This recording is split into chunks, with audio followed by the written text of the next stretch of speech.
What's up guys, RepDisc here, a little Battlefield 3 gameplay for you. It's an M16A4 little weapon guide. It's not really extensive, but it is a little quick tip for it. This is a kind of weapon that you want to use when you're hanging back, kind of like my playstyle. It's really good for picking off guys from long range.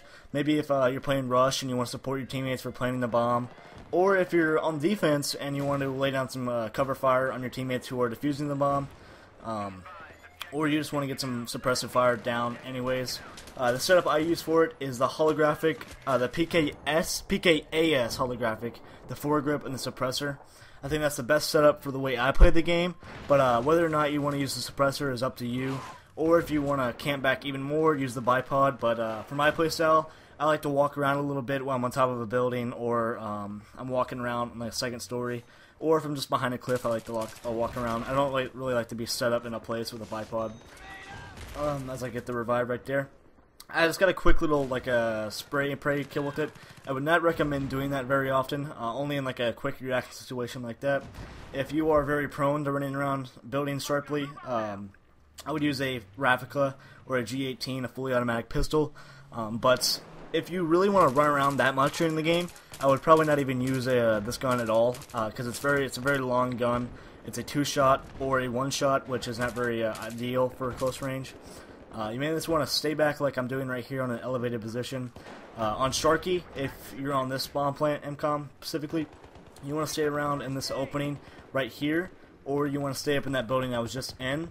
And when you start to move up a little bit with your tanks and your other infantry, you want to get into the trailers, then you want to move on to the construction buildings, and that's very good for laying down fire on snipers, which are pretty predominant, sorry I used the wrong word there, predominant in Sharky Peninsula because the jungle, grass areas that are in the background, so it's very good for picking up those snipers. Like I said before, you mainly want to hang back, and while you're doing that, you want to expose your body as least as possible. I would suggest clipping, maybe getting your chest and legs behind like a rock or some kind of hard building structure, and only exposing your head a tiny bit just for your gun. Right here I completely fail, and that wasn't the gun's fault, that was my fault. My accuracy was getting really bad there. I'm using the Grouch this game just because I forgot to switch it over to the G18 and the M9 replica, but I did switch afterwards. Follow my own advice, yippee. You want to always deploy health and revive your teammates, but don't go running around right in the middle of the map to revive them or give them health, because, like I said before, you want to stay back with this gun. You don't really want to run up, and if you do run up, you're probably going to get killed, and in the process, your teammate's going to get killed as well.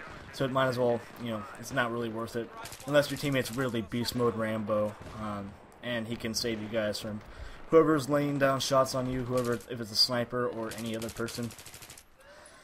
This right here specifically, when you're on this MCOM, just a little bit of the gameplay for the map tips. You just want to hang around these little outer areas, whether you have a tight long-range gun like I do or not, because you don't really want to be running around the construct building and get killed over and over again, because that can be very frustrating, and you won't really want to play this game ever again if you keep dying in close range situations like this, because it can get stressful if you keep running into buildings and get killed again and again and again. And you want to avoid that as much as possible in any game.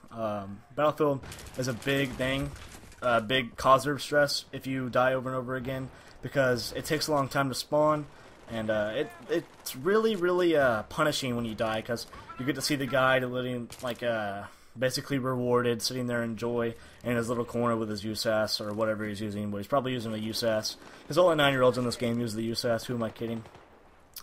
But like I mentioned before, I am using the M16A4, how it's supposed to be. That's how I think DICE separated the guns with rushing and camping. This gun specifically was, in my opinion, I think it was built for the campative playstyle. Like I'm picking off snipers here and other support players who are just hanging back, and this is what this rifle is really good for. I would really only use semi-automatic mode lightly, because this the 2-shot can do everything the semi-automatic version can do, but do it better. Anything you can do, I can do better. But why did I say that? Anyway, let's get back in the gameplay. I'm moving up with my team here, but I am staying back. I'm staying behind the MBT just so I don't get shot and I don't have to go in these close range situations. Oh, I do have to mention real quick, I am playing with Flux Shade and Flux Fade. They're very good players, and I'm playing with Will. they're all very good players, and I'd like to give them the big ups for helping me get some gameplay tonight, help me get some good little clips and gameplay with some unique weapons such as the M16A4 to help you guys out. In my opinion, I think the M16A4 is a unique weapon. I don't think a lot of players use this gun. That's what this guide is going to be around, using like weapons that are unique. Like, not a lot of players use it.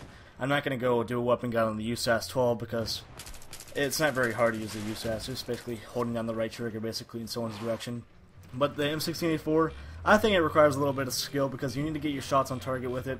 But if you're using the PKA-S hollow, then it will give you a little bit of crutch to stand on because it is a good sight for semi-automatic weapons such as this one. And I think I turn on this guy here. Yeah, good little turn on that guy. I got an assist though. Like I said before, you don't really want to run out in situations to go revive teammates, but if they're right in front of you, of course, always revive them. And eventually, if you have a good support player like I was playing, you don't really have to always be a support class to be a support player. I just hang back and help my team get these bombs planted and gave them health occasionally if they pass by me. And that's basically how I played this game. And that's how I would play the game if I were you guys on Striker Peninsula. I would use this M16A4 on Striker Peninsula a lot of times, just for the fact that it's kind of built for this map. But yeah, guys, hope you enjoyed that little weapon guide. As always, peace!